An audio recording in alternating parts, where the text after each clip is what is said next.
before we left kasi for Switzerland, there were many requests for interviews, which we weren't able to accommodate simply because we were so busy preparing for Switzerland. So I thought we'd have one once we got back. So here we are. So there's a lot to talk about. So I think you can open the floor. Okay. Good afternoon, Mr. President, and welcome to our friends in broadcast media to this very special sit down with the President with our broadcast media. So today, the President will be entertaining 2 questions from each of you, and let's get started. We have Ms. Karen Davila of ABS-CBN. Good afternoon, Mr. President. I'm Karen, and thank you so much for doing this.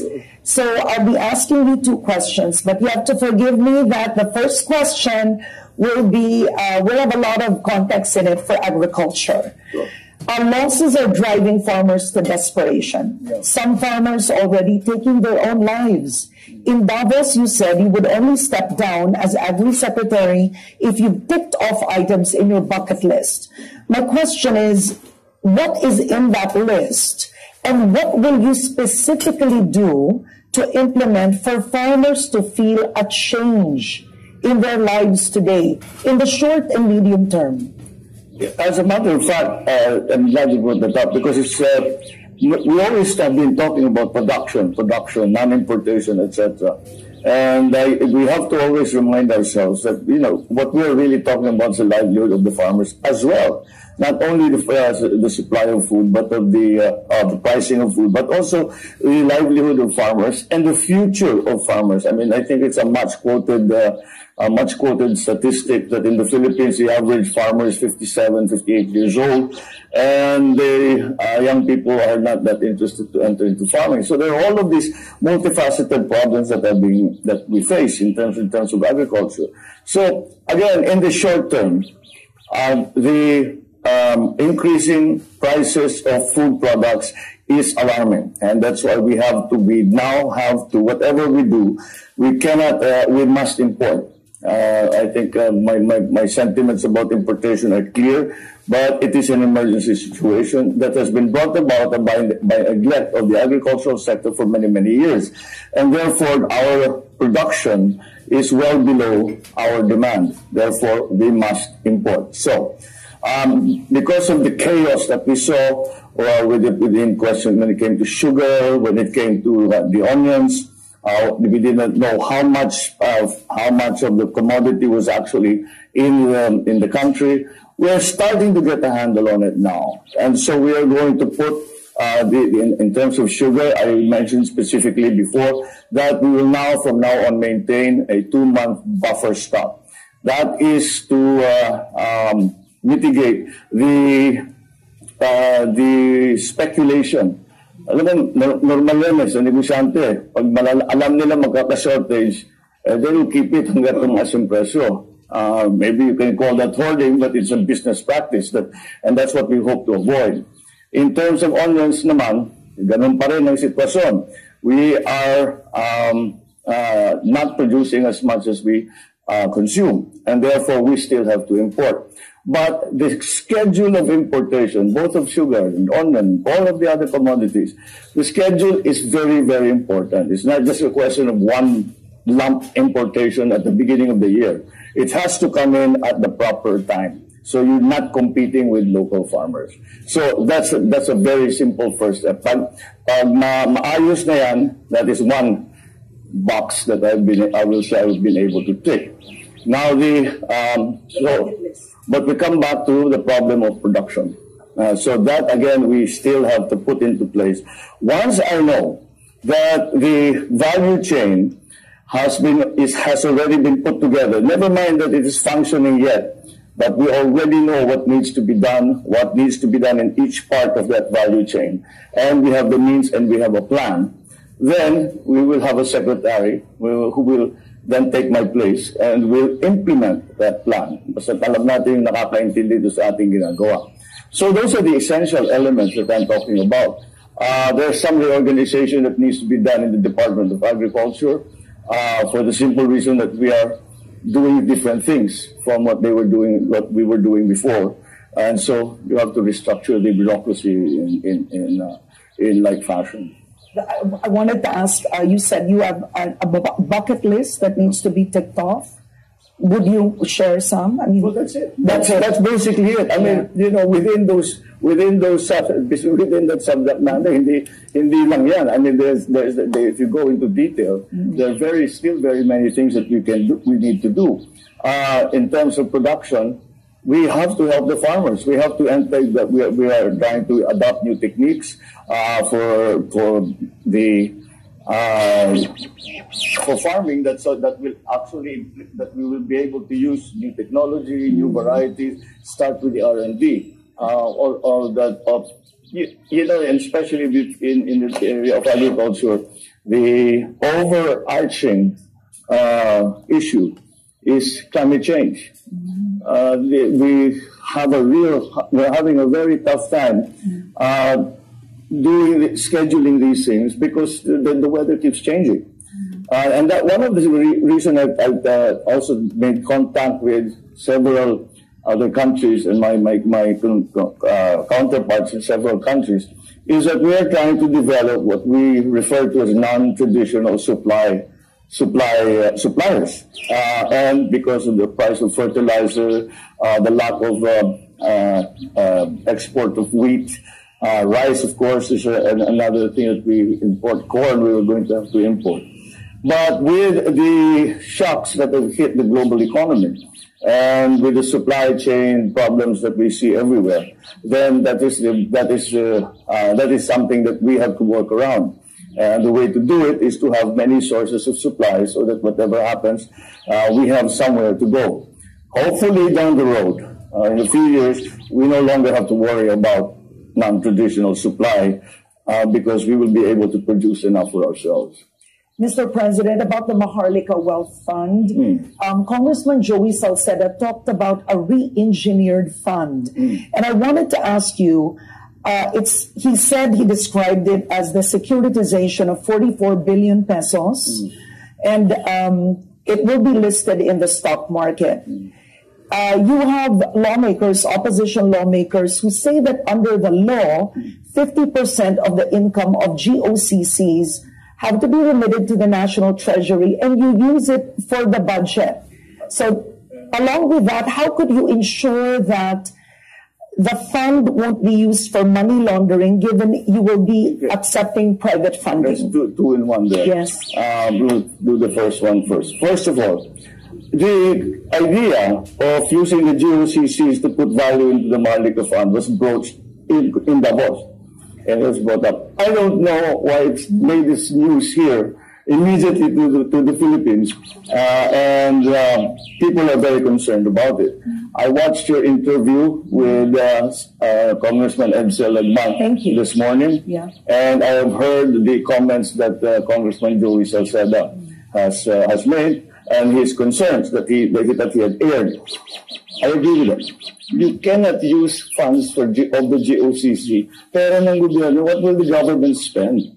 It is a proposal.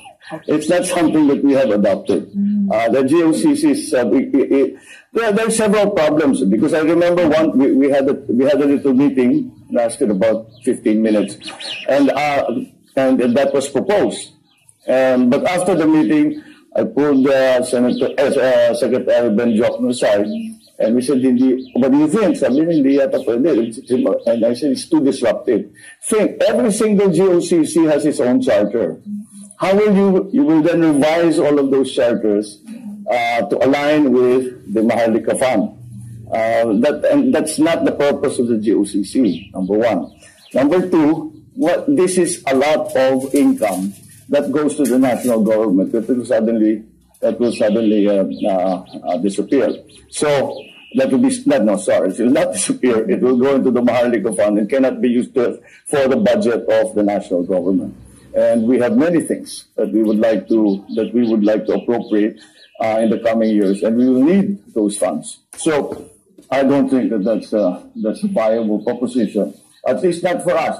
I've seen. I know that there are other sovereign wealth funds that did it that way. But it's parang hindi bagay sa atin yun. Kaya we are a little lukewarm about that idea. The worry about the fund being used as a money laundering device implies that private monies will be put into the fund. But yes, private monies will be involved with the fund, but it's not a savings account that you just put it there and it stays there. No, what will happen is the Maharlika Fund will serve as the seed fund for the sovereign wealth fund, and the 40 billion, 30 billion, 40 billion, whatever it may come to at that point, is going to serve as a seed money for the fund.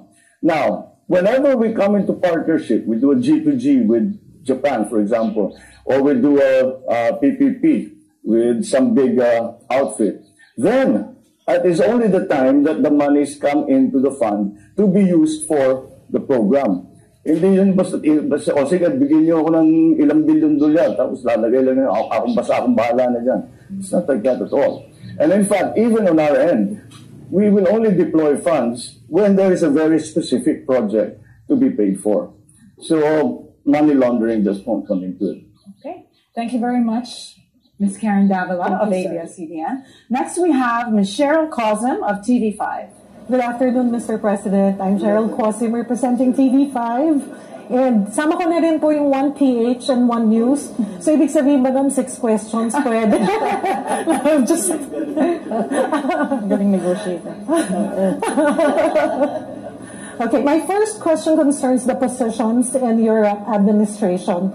First, just a little over a month ago, you granted former PMS Chief Naida Angping's leave after she asked for personal time for herself and her family.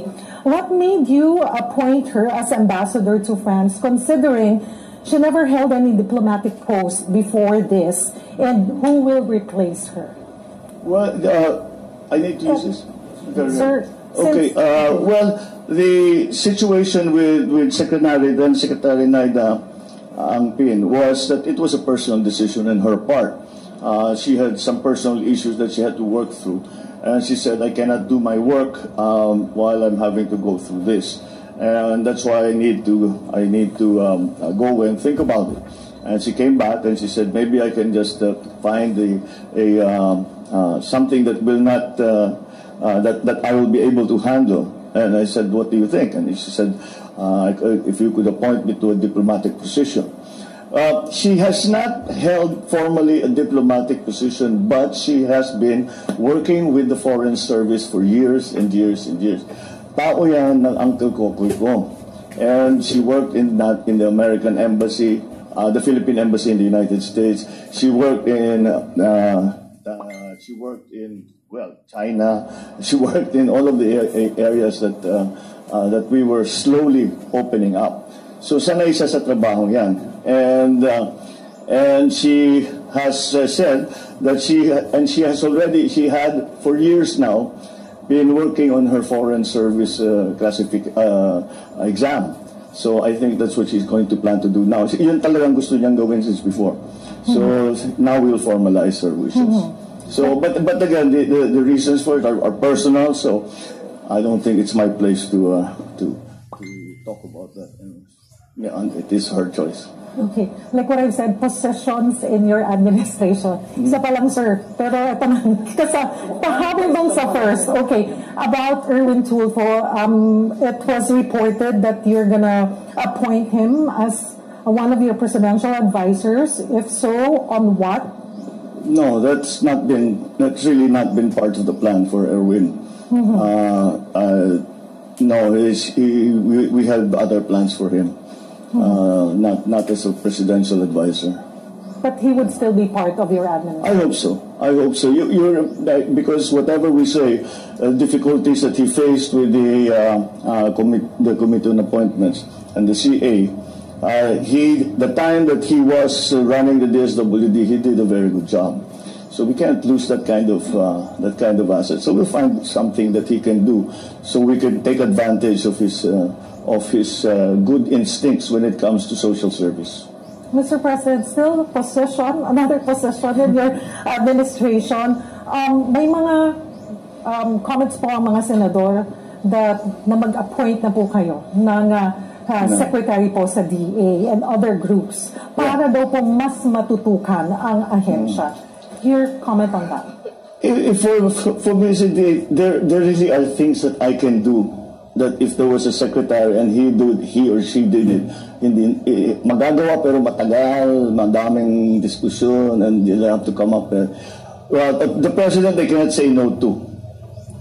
And pag hindi nito ginawa yung utos ko, pwede ko sitahin.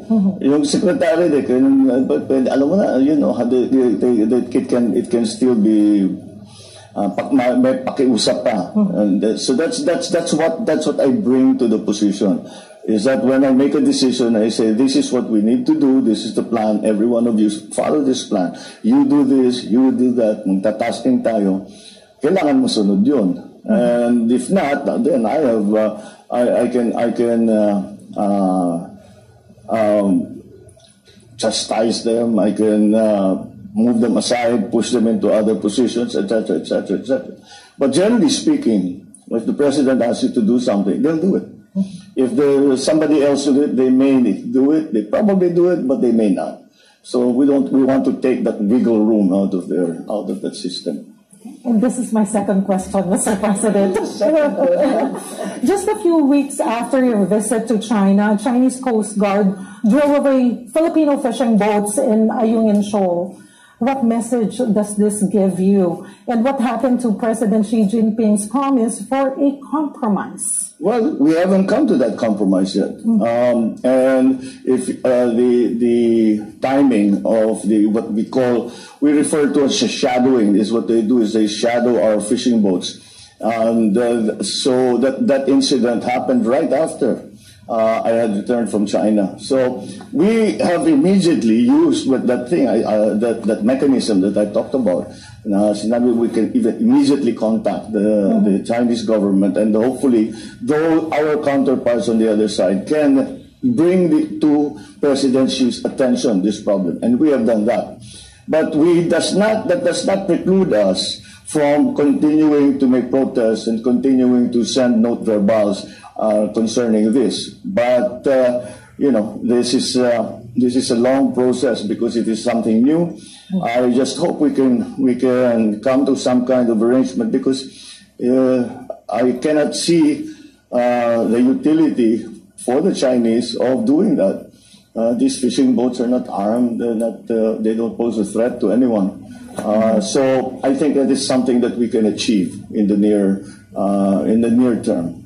Thank you, Mr. President. Thank you, Cheryl Cosm of TV5. Next, we have Nelson Lubao of Net25. Magandang hapon po. Good afternoon, President. Nice to meet you in person po. Ang aking po katanungan ay marahil ay katanungan din ng mga simpleng mamamayan tungkol sa inyong foreign travels. Ang una po ay yung binanggit nyo na ang Pilipinas ay naging bahagi na ng tinatawag na BIP Club, best performing economies in Asia. Paano po natin i-reconcile yan dun sa iniisip naman ng karaniwang tao na pagpunta niya sa palengke, mahalang sibuyas, mahalang iba't iba pang presyo ng bilihin, tapos tayo ay best performing economies, Mr. President? Dahil yung inflation ang pinag-uusapan, isang aspeto lang yan sa ekonomiya. Kaya yun talaga problema, totoong problema yan. Dahil bumababa na ng konti dahil maglalabas na tayo, nagpapasok na tayo ng sibuyas, nagpapasok na tayo ng asukal. So kahit pa paano, the supply will feed the demand at bababa ang presyo. Kaya yun ang para sa akin ay the reason na tinitignan ang Pilipinas na magandang performance dahil sa ibang bagay. Okay. Kasi maghanap ka ng bansa na 7.1% ang growth rate, na bumaba ng 4.2% ang unemployment rate, na mas mababa ngayon kaysa sa bago ng pandemya. Ibig sabihin, nakapag-create tayo ng halos 2 million jobs mula noong 2020 hanggang ngayon. At yung pati yung peso, medyo tumibay na. Kaya palagay ko, yun, hindi lang ang inflation, kasi lahat naman ng ibang bansa, ganyan din ang inflation. Kaya kung titignan ninyo, ay sasabihin, ito yung mga ibang bagay na kaya kahit matibay. Kaya nabuo, gumawa. Kasi wala namang VIP noon eh. Nangyari lang yan dahil nagpe-present tayo doon sa Davos at marami tayong pinakita, marami tayong paliwanag, marami tayong diskusyon sa kanila. Sabi na kasama na kayo dun sa grupong yun, Vietnam, Indonesia, and Philippines. So sa Asia, yun ang tatlo na uunahin nilang tingnan as investment destinations. Pero ito pong performance natin sa ekonomiya ay siguro in the following months or days mararamdaman din ng karaniwang mamamayan. Oh, siyempre, hindi naman kasi basta magpasok ako ng ilang tonelada ng sibuyas, bukas bababa na yung preso. It has to go, dadaan pa sa sistema yan, it takes a little while. Pero hindi naman ganun katagal. This year talaga, yun ang problema kung hindi nagpapatulog sa akin yung inflation eh. That's what I lose sleep every night over, is how to bring down inflation. So I'm determined to bring down to make sure that the inflation starts to come down in the first quarter and mag-normalize na pagkatapos nun. Okay. Second question ko po, foreign travels din. Ang puna naman ng iba, bakit ba ang Pangulo ay travel ng travel? Ang dami namang problema sa bansa. Ano ba ang, sa tingin po ninyo, mahal na Pangulo, yung travel ninyo talagang merong immediate effect sa mga Pilipino? Ay, hindi. Proseso yan. Matagal. Proseso yan.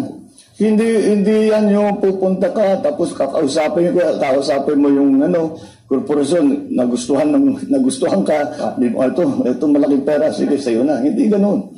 Magpapakilala muna tayo. Dahil pagka hindi tayo bumiyahe at nagpakita dyan sa mga conference na yan, hindi tayo iniisip. Wala sa isip nila ang Pilipinas. Siniisip lang nila, dito tayo sa Vietnam, dyan tayo sa Indonesia, o doon tayo sa China, doon tayo kung saan-saan. Hindi Pilipinas ang iniisip. Kailangan natin ipakita ang ating ginagawa para naman mapaganda ang potential na investment nila na dadalhin nila dito sa Pilipinas.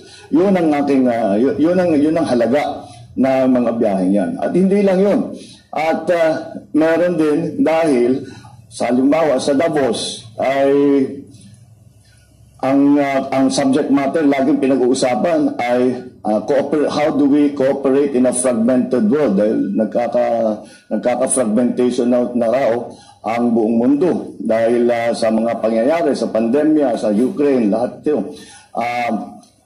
Paano ngayon natin ibabalik ang kooperasyon?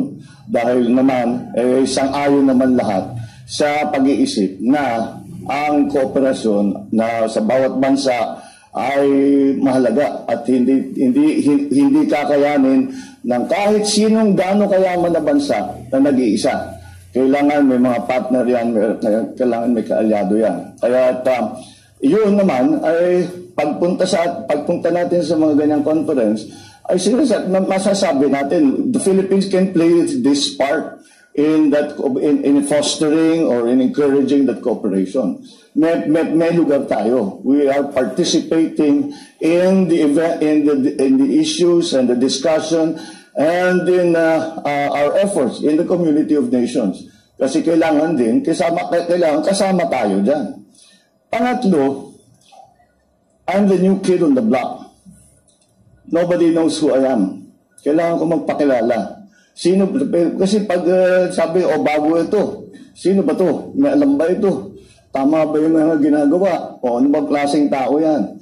Yun ang mga, it's important also na magkaroon ng personal, halimbawa personal sa mga leader na kaya ko ngayon, hindi ko kaya gawin yun. Dati, ngayon kaya kong buhatin ng telepono, tumawag dyan sa lahat, tatanggapin naman ang tawag ko. At meron na kami mapapag-usapan. And that's very, very important. Kasi yun na nga, like in President Xi's case, siguro, never pa tayo nagkaroon ng contact at that level. Ngayon, dito nga sa mga ASEAN, sa mga APEC, nakilala ko na silang lahat. Kahit papano, meron ka ng koneksyon doon sa mga taong yan. So that's important. That's very important, lalo na. Ito nga, yung kagaya na sinasabi sa Davos, in this fragmented world. Salamat po. Thank you. Thank you so much, Nelson Lubao of Net25. On this side of the room, sir, we have June Soriao of UNTV. Good afternoon, Mr. President. Good afternoon. In relation po doon sa tanong ni Kuya Nelson, sinabi niyo po sa noong Sabado sa Davos niya po na the Philippines is leading the economic recovery and performance not only in the Asia Pacific but in the whole world. Umani po ito ng maraming reaksyon o iba't ibang reaksyon. Diba? Saan po nakuha po yung datos para patunayan po yung pahayag na yan? Yung nabanggit ko, napakasimple. Pagka binabati tayo, anong laging sinasabi sa akin pagka may nakakausap ako? Pag yung IMF, kasi kinocongratulate tayo, congratulations on your 7.1 growth rate. Si Widodo, ganun din, congratulations on your 7.1 growth rate. It's the growth rate. Kasi yun talagang, lahat ng bansa ng utang, ng naghusto dito nung pandemya. Tapos nung dumating ng Ukraine, palaki ng utang. Pasama ang Pilipinas doon. Hindi kasing lala ang sitwasyon natin sa mga ibang bansa na karating bansa natin. Ngunit mataas pa rin ang debt to GDP ratio kung tawagin. Kaya ang hihila lang, ang tutulong talaga sa atin na pagandahin ang debt to GDP ratio is growth. Yun lang talaga. Kaya yun ang tinitignan ng lahat. Dahil nung nagka-pandemya noong 2020 hanggang 2022, kaduluduluhan ng 2022, ay talaga ang nangyari, namatay ang economic activity. Kaya yung mabilis magpabuhay ulit ng economic activity, makakalamang. Tayo, mabilis ang growth rate natin. Kaya nakikita, sinasabi na ito talaga, kaya nga nagkaroon nga ng VIP, nasama tayo dun. Kung hindi ako napunta sa Davos, BI lang yan. Ngayon, VIP na. Second question, in relation pa rin po dun sa tanong ni Kuya Nelson, kakambal na po ng pangangako ng investment ng iba't ibang pagpunta ng mga dati ng presidente, nakarang presidente ng bansa, yung pangako nga po ng investment. Po. Yung iba po, pangako lang. Yung iba talagang hindi talaga natupad po. Katulad na lamang po ng investment na pinako ng China noong nakarang administrasyon. Sa inyo po, paano niyo po masasabi na matagumpay yung mga ipinangako sa inyo ng iba't ibang mga leader ng bansa pagpatungkol po sa investment? Nasa sa atin yun. Nasa sa atin yun. Kaya yung mga biyahe, nabanggit mo na rin, yung mga biyahe, medyo babawasan na namin for the rest of the year. Ang dahilan ay kailangan namin balikan lahat itong mga nasimulan sa ASEAN, sa APEC, sa China, pati yung pagpunta sa EU, sa Brussels, tapos itong biyahe dito sa Davos. Ay kailangan namin i-detalye yung aming pinag-usapan. Sino ba dito, tungkol dito, sino bang kinausap natin? Ano bang naging usapan natin? Dito sa lahat ng project na sinasabi, ano ba i-prioritize natin diyan? Kailangan na namin gawin yun. Hindi pa namin nagagawa dahil busy kami nga ng biyahe. Pero at least meron kaming naiuwi. Ngayon, kailangan na natin i-consolidate, kailangan na natin i-follow up, kukulitin na natin yung mga kausap natin, o yung pinag-usapan natin, ituloy na natin ang usapan. Nasa sa atin talaga yon. Kung pababayaan natin yan, marami na tayong nakita. Nagpumirma ng katakot-takot ng MOU, wala naman nangyari. Kaya yung MOU para sa akin, maganda yan, okay yan, pero simula pa lang yan. Hindi pa yan project. Simula pa lang yan. Simula pa ng usapan para magkaroon ng project. Kaya marami pang gagawin. Kaya yung sinasabi ko kanina, proseso ito. Hindi ito yung basta't biglang mangyayari na yun na nga, may isang biyahe, uuwi ka, dami mong dalang investment. Hindi ganun. Kailangan dahan-dahan titignan, pag-uusapan. And it's also, to put, etong mga biyaheng ganito ay kung pagmamasdan ninyo yung mga meeting namin, yung tawag namin round table meeting sa mga negosyante, magkikwento kami, sasabihin ng Pilipinas, ganitong ginagawa namin, binago namin, meron kaming create law, maganda na mag-PPP, etc., etc. Okay. Lahat yan ay pinag-usapan. Pero ang ending lagi, sa palagay ninyo, ano pang kailangan namin gawin para mag-invest kayo dun sa amin? So it's interactive. Hindi lang kami nagsasalita doon, nagle-lecture doon. Nakikinig din kami sa kanila. Doon sa inyo, ano na bang nangyayari? May potential ba dyan o walang mangyayari dyan? Huwag kayong titingin dyan, dito, meron, ano. Ganun ang interaction doon para mabigyan din tayo ng bagong kaalaman tungkol sa takbo ng ekonomiya. Halimbawa, kausap mo, yung katabi ko sa Davos, it was the head of the Bank of America. O, tinatanong ko, anong outlook ng Bank of America sa mundo? Ano yung tingin ninyo? Anong areas ang magiging masigla? Ano yung medyo may iwanan? So, marami kang natutunan. Anong plano ng Bank of America? Saan kayo mag-i-invest? That's the only way. Kung hindi, nangyari yun, nakausap ko ang head ng WTO, ng head ng IMF, ang head ng World Bank. Tungkol nga dyan, ina-analyze ko. Ano ba talagang nangyayari dyan? Ano sa palagay niyo ang mangyayari? Saan tayo pwedeng umasa? Saan yung medyo mahina ang pagbago? So it's a whole process, but they learn about us, but we certainly also learn about them. So that's also very important. Thank you very much. Thank you. Thank you, Jun Sorial of UNTV. Next, we have Mela Les Morris of PTV4. Hi, good afternoon, Mr. President. I'm Mela from PTV4. Sir, follow-up lang po dun sa nabanggit nyo na, yun nga, magbabawas na kayo rin ng biyahe this year. Pero saan-saan po kayo yung mga kumpirmado nyo ng pupuntahan at gaano ito kahalaga para sa ating bansa, yung mga biyaheng ito? The only one na confirms sa ngayon, APEC, November, sa States. Pero November pa yun. Hindi kasi ang dapat naman talaga ang Philippine President kailangan pumunta sa lahat ng APEC. Importante talaga at maraming talagang napapag-usapan kahit yung kuminsan 5 minutes lang mag-uusap kayo pero mula doon meron na bigay na kayo ng number, pwede mo nang tawagan, pwede mo na i-follow up at kung minsan ang nangyayari dyan kaya kumpleto ang delegasyon namin. Dahil pinasabi ko, kung ano pang mangyari, kailan handa tayo, nandyan yung sekretary na dapat magtrabaho. Nandyan yung staff niya para gawin na yung papeles, hindi na mag-aantay na pag-uwi ng Pilipinas. Nandyan na lahat, kailangan kompleto. Kasi itong mga biyaheng ito, 2 araw yan eh. 2 araw, mahaba na yung 3 araw. Ang dami mong gagawin doon sa 3 araw na yun. Kaya kailangan kompleto na kompleto ka. And that's why that we have tried to be very ready for that. The APEC again is one of those that I really have to. A Philippine president should really attend because it is the relationship essentially between ASEAN, the Philippines, and the rest of the world, and those are very very important relationships. So sa ngayon yun pa lang na confirm. November, APEC. Opo. Sa San Francisco ata. Opo, and sir, kasi for my second question, about naman sa Maharlika Investment Fund ulit. Ngayon kasi nagbalik session na ang Kongreso. Ano po yung mensahe nyo sa Senado? Kasi nasa kanila na ngayon yung bola patungkol dito sa MIF. At kailan nyo po ba target itong maisabatas mismo?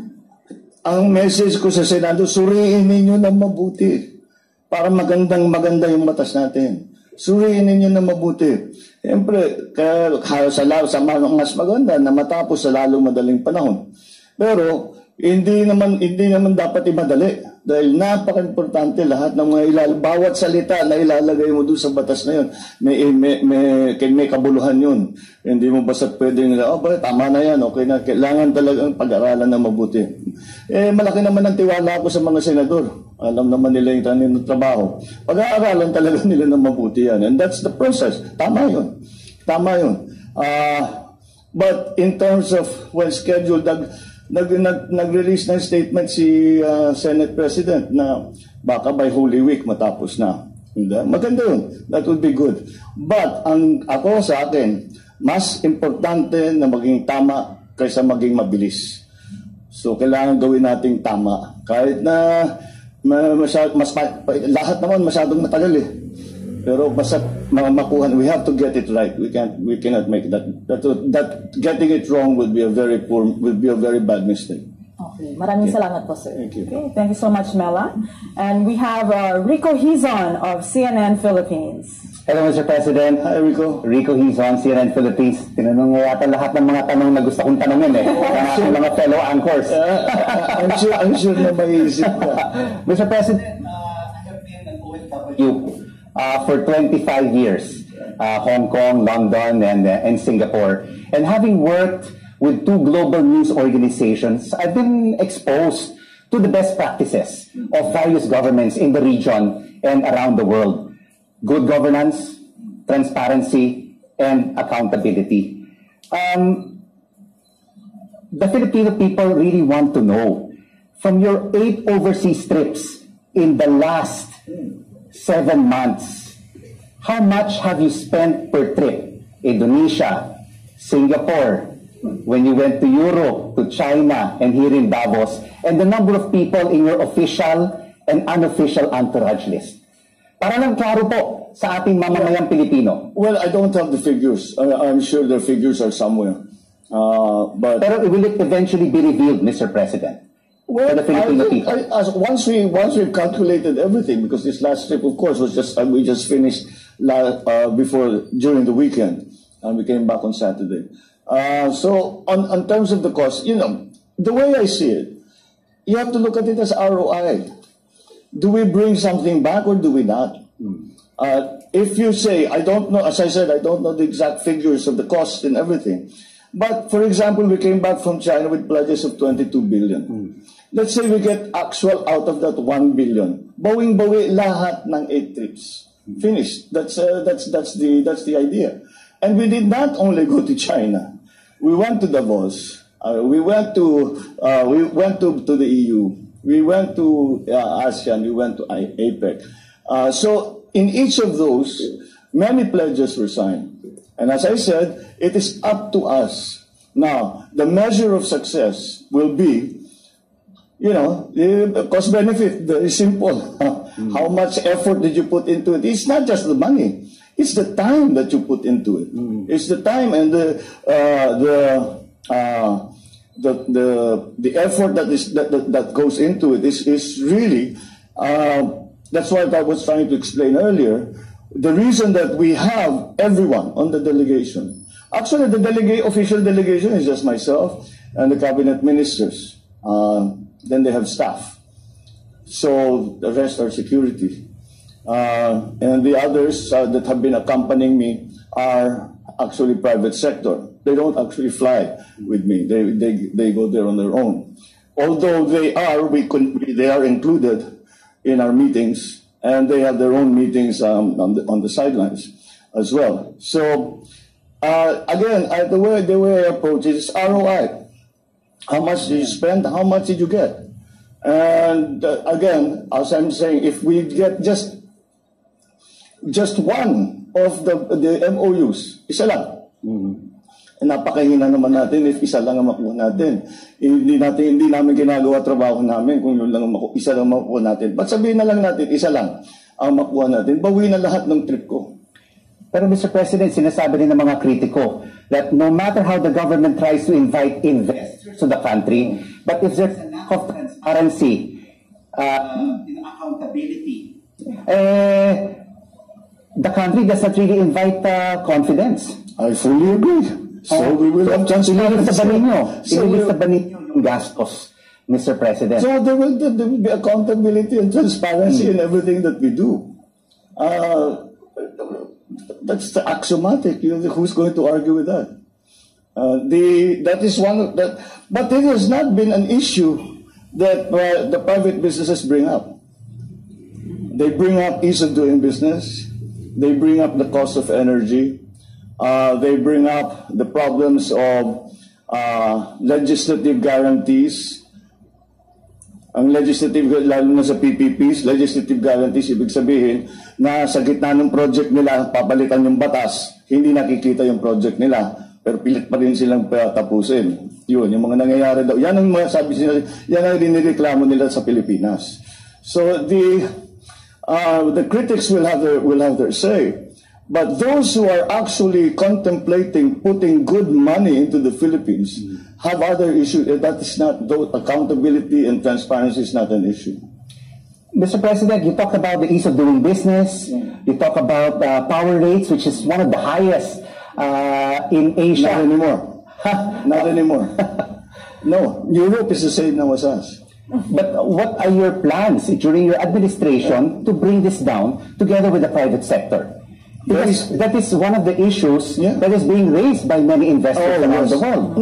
Before, medyo number 2 na lang ngayon. Dati number 1 talaga. Kasi hindi lang itong administration na ito. The past administrations have always been promising. Let's improve the ease of doing business. So, the bureaucracy. The bureaucracy has to be streamlined. The ease of doing business is because we're talking about trade. So the digitalization is going to be a very important part of that. We have to digitalize customs. We have to digitalize all of these collecting agencies so that the BIR, even the central bank, the payments can be made over the internet. All of those things that we don't do now.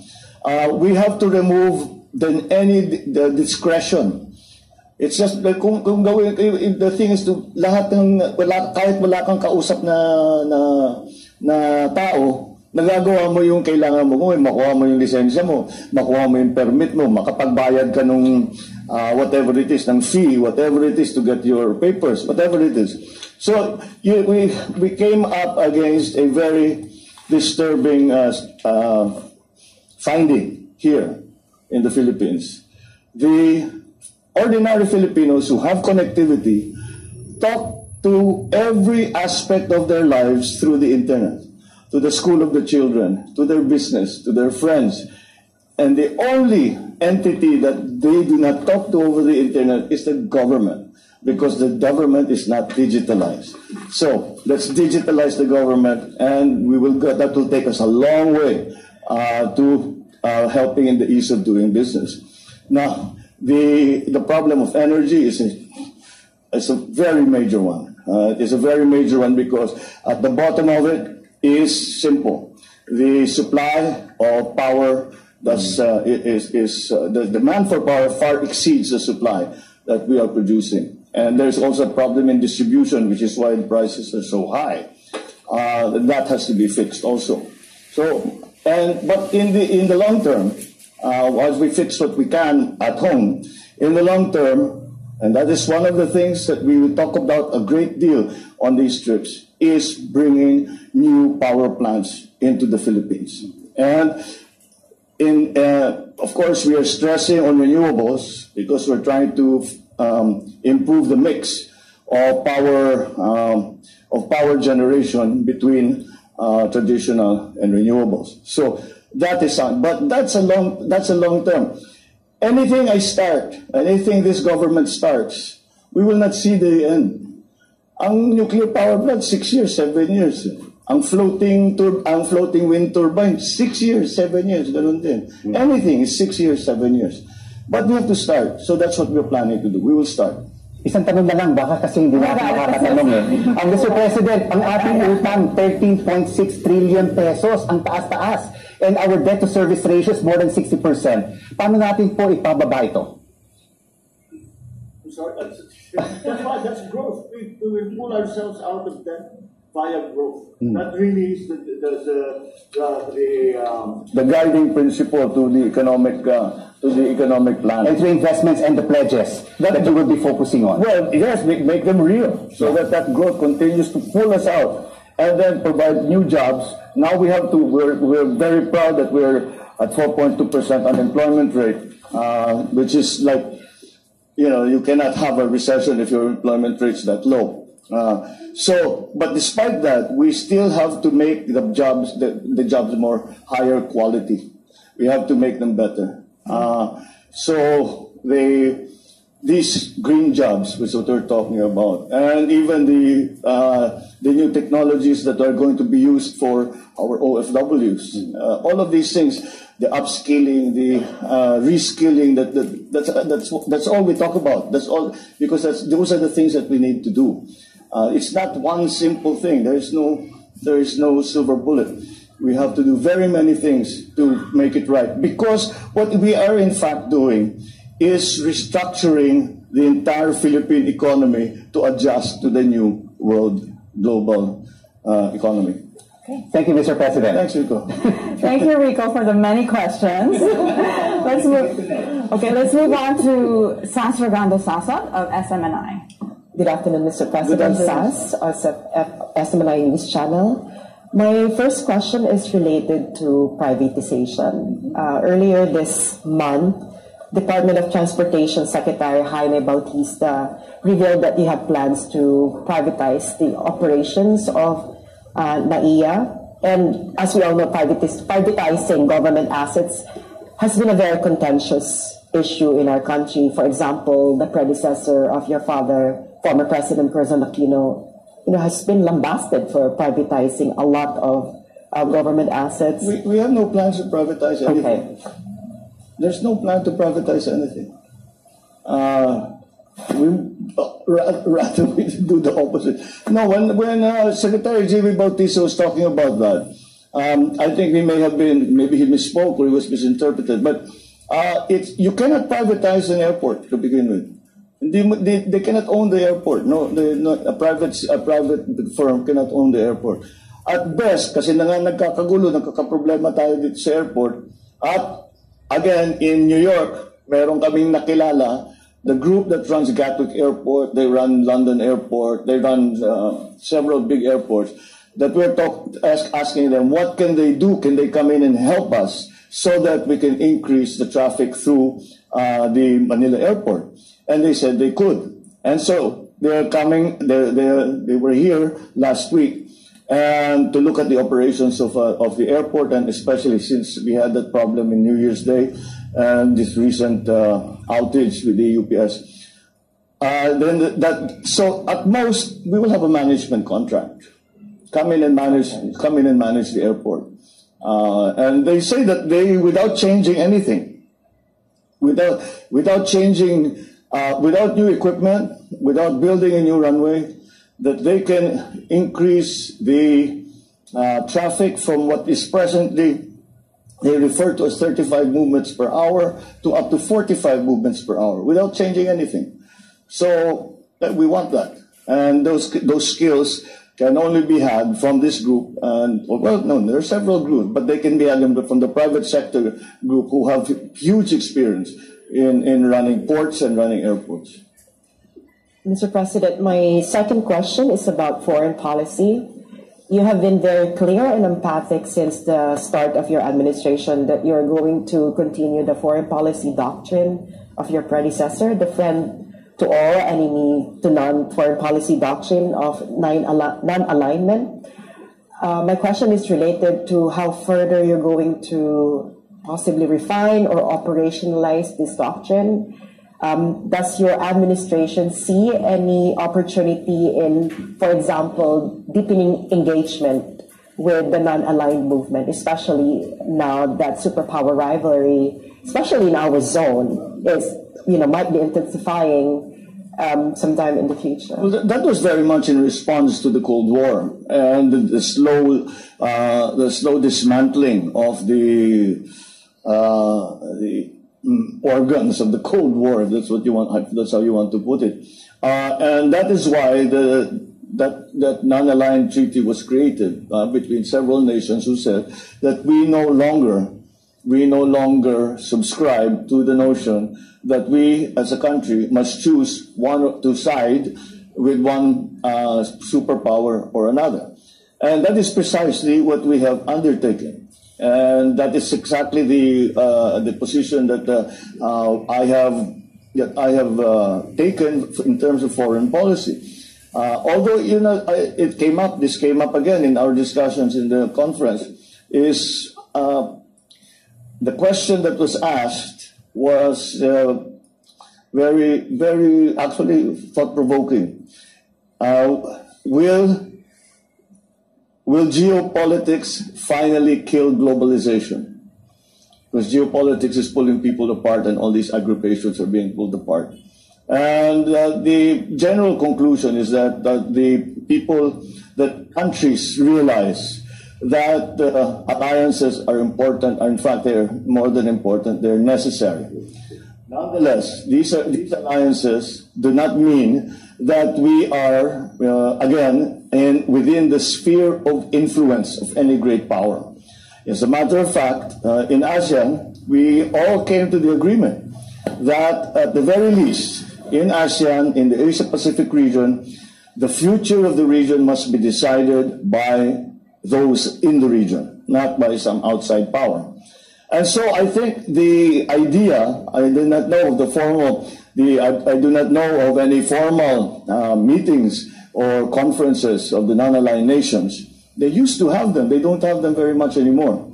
I don't know about that, but we are very much in the spirit of that treaty. We are very much part of it in the sense that we continue to walk that very fine line between two great superpowers who are surrounding us both physically and geopolitically.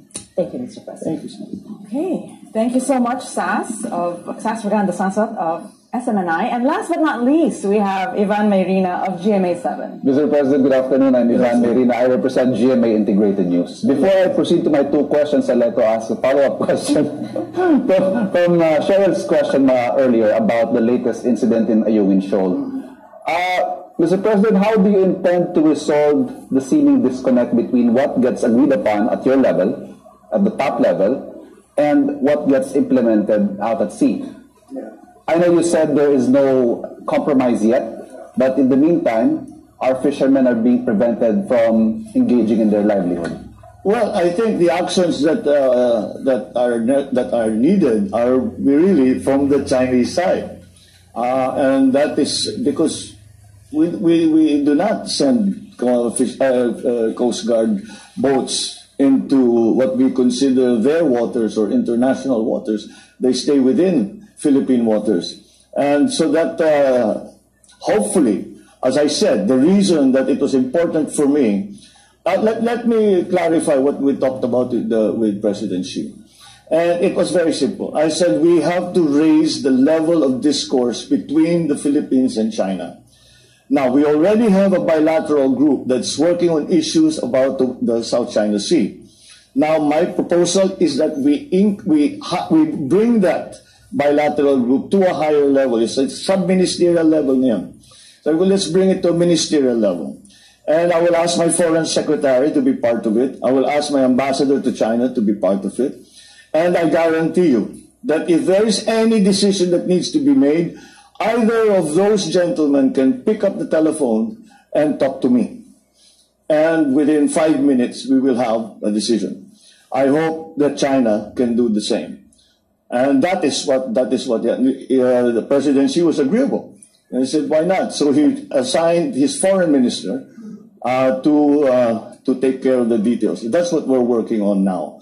Now, with the power structure in the People's Republic, I think that if the President Xi, puts out an order that we will not do that anymore, we will do something else, then I think it will be. I think the chain of command is fairly solid. That because again, we will be able to report any violations of whatever agreement we come to.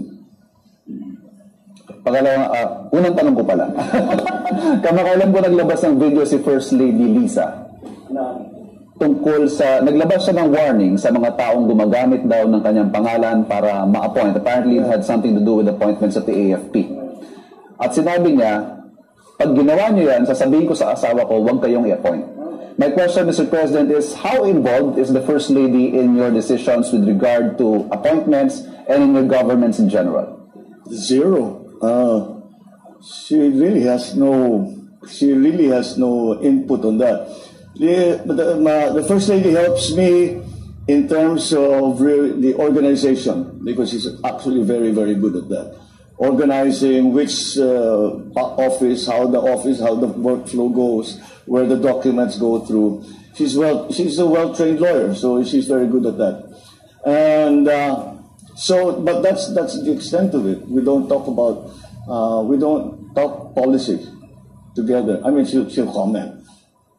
She generally say that, that looks good, it doesn't look good, I don't know why you're doing that, that's fine, what a great idea.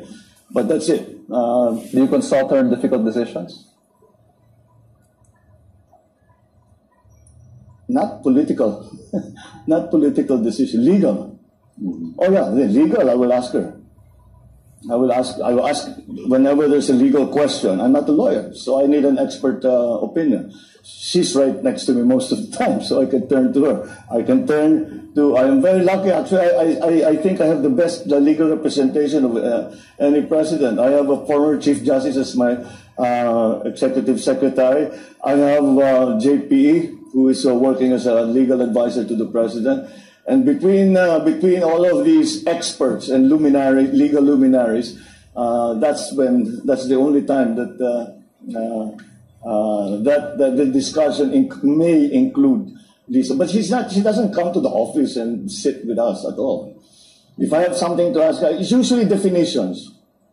Define to me what is the legal definition of this? What is the legal definition of that? When they talk about this, what do they mean? What's the legal concept behind that? It's usually, that's the kind of question, because she's a teacher. So that's the kind of question I ask her. Last question, sir. Okay. Madalas rin pong isama si Congressman Sandro sa inyong mga biyahe at sa inyong mga engagements. The question is the congressman being groomed as the next Marcos president? Sandro? No. He's not being... We're not grooming him for anything. He's grooming himself. He